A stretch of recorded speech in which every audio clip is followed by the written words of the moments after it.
Little Rock, Arkansas was the host of AEW 250.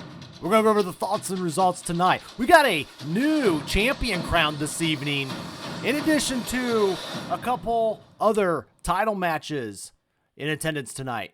We got a little bit of a setup for more storylines being progressed. I'm your host, Bryan, the Hype Ballard. Let's go ahead and get in.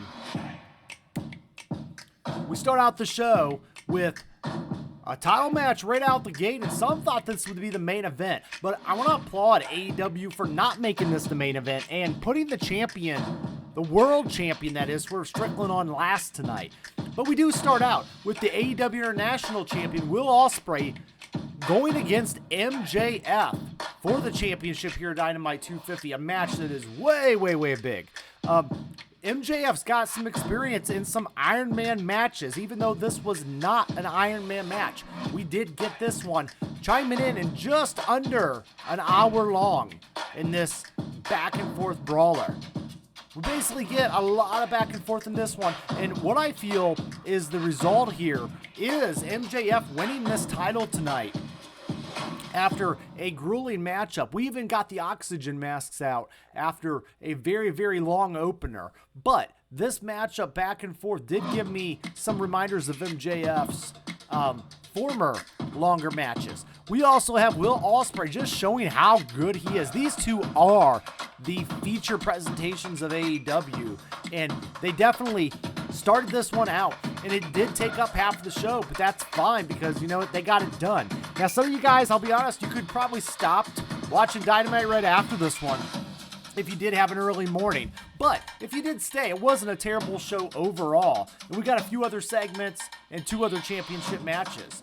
This one definitely, I think, sets up the Wembley show of All In, and I believe that we could possibly see not just only a return match between MJF and Will Ospreay, but I believe we could add a couple guys to the fold. I believe we could even see the likes of Pac getting into the mix and Daniel Garcia getting into the mix on this one, creating a possible fatal four-way for the International Championship. And that would be an easy way if you wanted to take this title off of MJF without necessarily getting pinned and put it on maybe one of the latter two of the young and up-and-comers to be able to take this championship on home.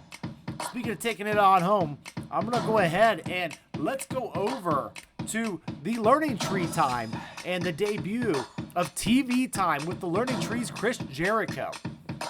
This one basically had Jericho in the crowd doing his typical shtick with the FTW championship. We get a little bit of a surprise legend making his return to this one. We get Jericho, his music hits, he's braiding Arkansas people.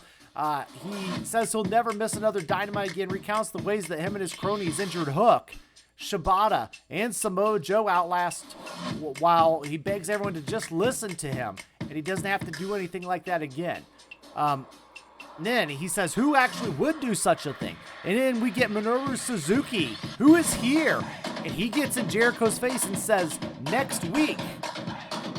He hands him a piece of paper that announces the FTW championship match with the Y2J's people banned from ringside, which then he shoves Jericho down and laughs before waving bye to the crowd. So at that point, we do get that matchup set up for next week on Dynamite.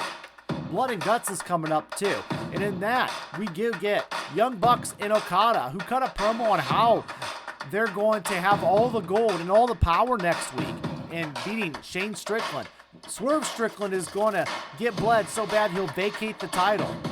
So coming up next, though, we have Mercedes Moné, who rolls up and does thank them for banning Britt Baker from ringside, and Okada asks her to do the CEO dance and to get all hot and bothered about it. And then we go to a break, and then after break, we get Mercedes Moné defending her title against Nyla Rose for the TBS Championship. Ultimately, I do like the work that AEW is doing with Mercedes Moné holding this title. She's kind of doing the Kenny the Collector thing with the two titles. But the TBS Championship, very, very smart to make her a relevant champion, getting us away from the most-known AEW Women's Champion, that's Jade Cargill. So why not just have her hold on to this a little bit longer?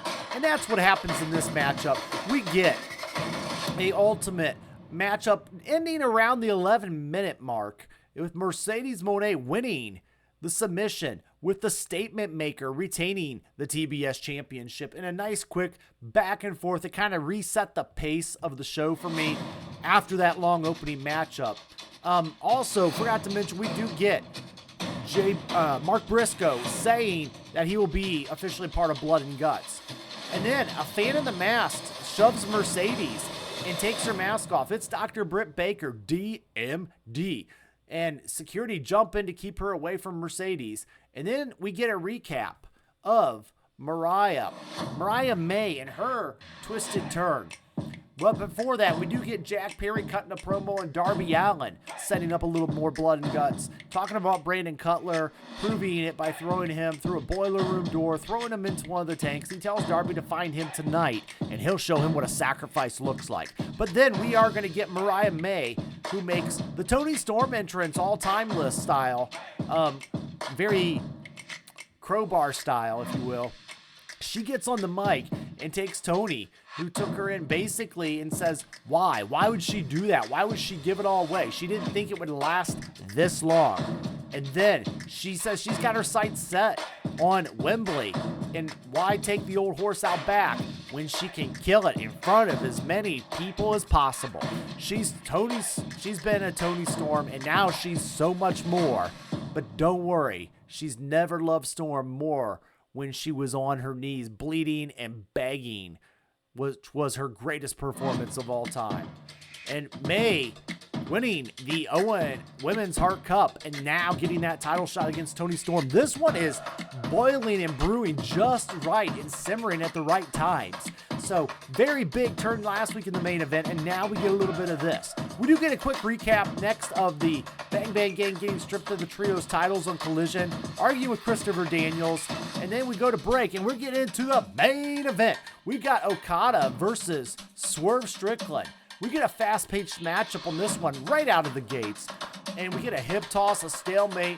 We get some Kajaka in the middle of the ring. We get a Swerve, really kind of feeling this one. But ultimately, just as this one was about to get started, we get a top elbow Rainmaker. And then we duck some lariats. And then all of a sudden, a big power slam. And then the Young Bucks hit the ring and really give it to Swerve Strickland. And Swerve Strickland wins by disqualification, which does retain the title for him. But the Acclaimed run in, kind of adding out that Blood and Guts team. Jack Perry evens it out again, and Mark Briscoe is now in the brawl, and Hangman Adam Page is here. And security is holding everyone back, trying to get involved. And here comes Darby Allin looking for Jack Perry. But ultimately, how does Darby Allin come out in this one? He actually comes down from the rafters like his mentor Sting. And the brawl continues as we go off the air for AEW Dynamite. Let's get into our final thoughts of where we were with just a 3-match card show and what do we think.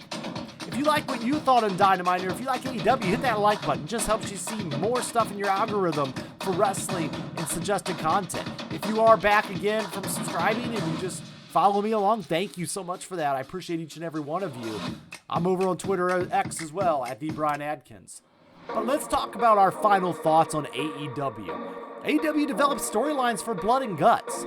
We've got the Acclaim, we got Swerve, Mark Briscoe, Darby Allin, and then we got them taking on possibly the Elite and Hangman Adam Page. So that's gearing up for the next week, end of July show. And I believe that we will get what we expect out of a Blood and Guts matchup. This is necessarily starting to build up to something. Also, building into the MJF Will Ospreay, mixing in a little Daniel Garcia and Pac, going on social media saying he wants the international title. So I do believe that is going to be a fatal 4-way we're going to be looking at. Mercedes Moné is coming along nice, just repping that title and making it relevant again. And then we also have the timeless Toni Storm, Mariah May bit. So I feel like those were the ups. The ups of the show was that first half of Dynamite. We got MJF doing his thing in almost an hour-long matchup. Great stuff there. And I do want to applaud AEW for putting the world champion at the main event. building to blood and guts. But more importantly, that championship needs to be seen in that final minutes of Dynamite, and they did a great job doing it. I'm always an advocate for that. Even if it was kind of cut short just as it got started, around 10 minutes, and then ultimately leading to just a disqualification. Well, guys, those are my results and thoughts. Let me know yours in the comments down below. Thank you, each and every one of you. Good night.